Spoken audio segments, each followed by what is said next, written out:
you find yourself in a hopeless state, where you feel like your heart has in fact become hard, and you have developed this sort of a problem, where the religious, sometimes the religious personality, or the appearance of the religious personality, is very intimidating.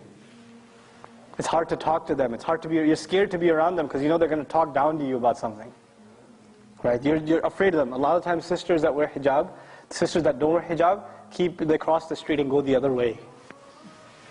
Oh, there she comes again, hijab police.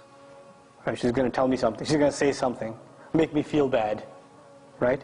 Now, on the one hand, that's paranoia, but on the other hand, sometimes it is true. There are people that are very condescending to others. They're arrogant towards others. Tell me this. Weren't you a party animal not too long ago? And when people try to tell you about it, how did you behave towards them? Did you forget where you came from? How far Allah brought you? Right? People forget that. People forget where they used to be and where Allah brought them. And then years later, they see someone who's a party animal and say, Astaghfirullah, I can't be like, how could you be like that? Where were you? That guy should remind you of yourself. You were exactly like that. So you should remember Allah's favor upon you. وَكُنْتُمْ عَلَى شَفَا حُفْرَةٍ مِّنَ النَّارِ. You used to be at the very edge of the fire. فَأَنْقَذَكُمْ مِنْهَا. He pulled you out of it. And it's in that ayah Allah says, فَأَلَّفَ بَيْنَ قُلُوبِكُمْ. Right? Same ayah. He put love between your hearts. To have love between your hearts, you have to remember you used to be at the fire's edge yourself. Then you got pulled back, and it wasn't because of you. It's not because you're a really smart person, and that's why you deserve to be pulled back. Whose favor was it to you? It was Allah's favor to you.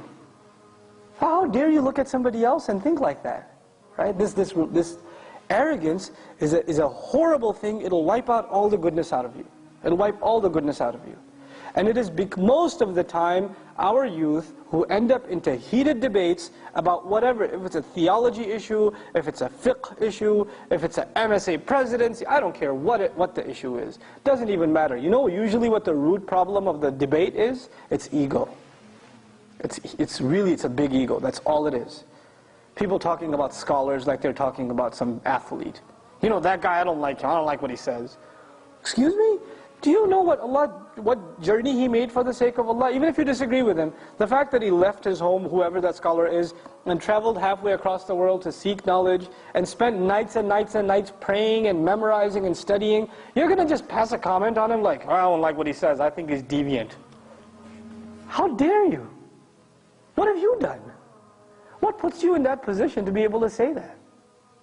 And you know, if you disagree with a Muslim and you think they're wrong, what should be your first attitude towards them?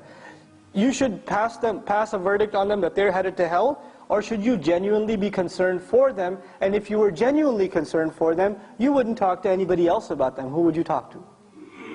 Themselves. You would go and talk to themselves. If there was sincerity in you, you would address your concerns to them, not to anybody else. But this shows lack of sincerity. This shows ego. This shows you've got your team, you're rooting for your side, and you're just going to make comments about the other. That's immature, arrogant, egotist. This is what it is.